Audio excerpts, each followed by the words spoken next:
First up, take out the calendars because we got a release date for 10.2.5 Seeds of Renewal.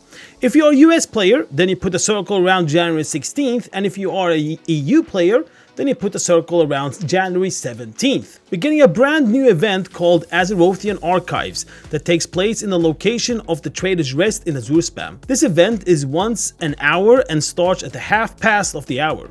During the event, players will work with the lead archivist to complete tasks similar to the community event, but instead of cooking, you will run errands for archaeologists such as inspecting rocks, seeking help for elementals, assisting other archivists, and more. You will have a bar to fill up similar to previous events, and this bar you can fill up more than once during an 8-minute and 50 seconds window. Each time you fill up a bar, it will reward players with tomes, which are ranked in uncommon, rare, and epic quality. You'll be rewarded with these runes, which will have reputation in them. It will also have a new currency and a chance on a transmog piece that has an archaeology look called Excavator. You will also have a chance on a mount.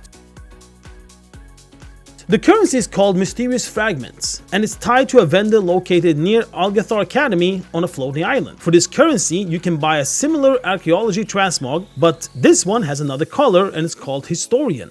You will also find transmog tools that look really good. There are also new mounts here that you can buy as well. So when it comes to the reputation, the event is tied to a reputation faction called Azerothian Archives, which has 5 ranks: Junior, Capable, Learned, Resident, and Tenured. The reputation needed for each rank will be around 10,000 or 11,000 reputation. In total, you're gonna need 42,000. Another part that is linked to the Archivist are quest lines, and it starts in Valdrakken at the Sapphire Enclave. It seems that it will be 2 quest lines where you will get to know some special NPCs that will also teach you the way of the Archivist. In patch 10.2.5, a new type of normal dungeon called Follow a Dungeon is being introduced, where players team up with AI NPCs. The dungeon is available in normal mode and includes all 8 Dragonflight dungeons. Players can enter the Follower dungeon from level 60 up to level 70. Between 1 to 4 real players can join the Follower dungeon. You can choose if you want to be the leader or even if the NPC should be the leader.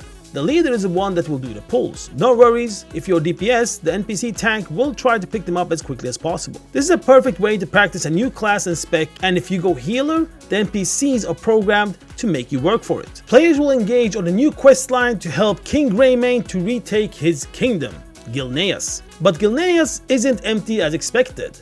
Now that's the information we got about the new story called Reclaiming Gilneas. So I'm really looking forward to what we're actually getting when it comes to this story. A new Night Elf city called ameth will be introduced in patch 10.2.5, and it's located exactly where Emerald Vessel and Emerald Dream is located, but in the living world. The city features various NPCs, including a new quartermaster that will sell new and old items. You will see new buildings, you will see NPCs that give you different stories, NPCs that are there to visit, NPCs are there to find a new home, NPCs are there to actually defend. Belemeth will also feature portals to Stormwind, Darkshore, Mount Hayal, and Valshara.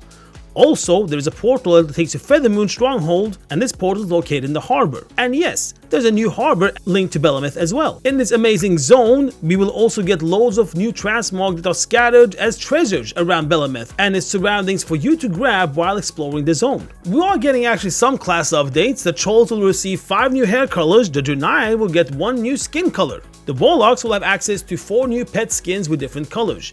And the Draktheirs, well, they will unlock the ability to dragon ride.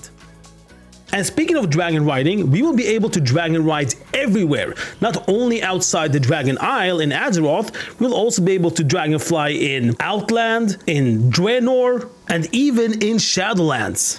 We're also getting some new updates when it comes to seasonal world events, such as Love is in the Air. We have seen some data when it comes to Noble Garden as well, and they have added some stuff and to the Lunar Festival also. The Love is in the Air will introduce a renewed Proto-Drake with Love armor, and the Lunar Festival event will feature the Winding Slither Drake with Lunar Festival armor. When it comes to Love is in the Air event, we have seen in the database that we are getting some cool things. It looks like a new quest line, and tons of new transmogs, and a new mount. And there you have it, a sneak peek at everything coming in patch 10.2.5. Until next time.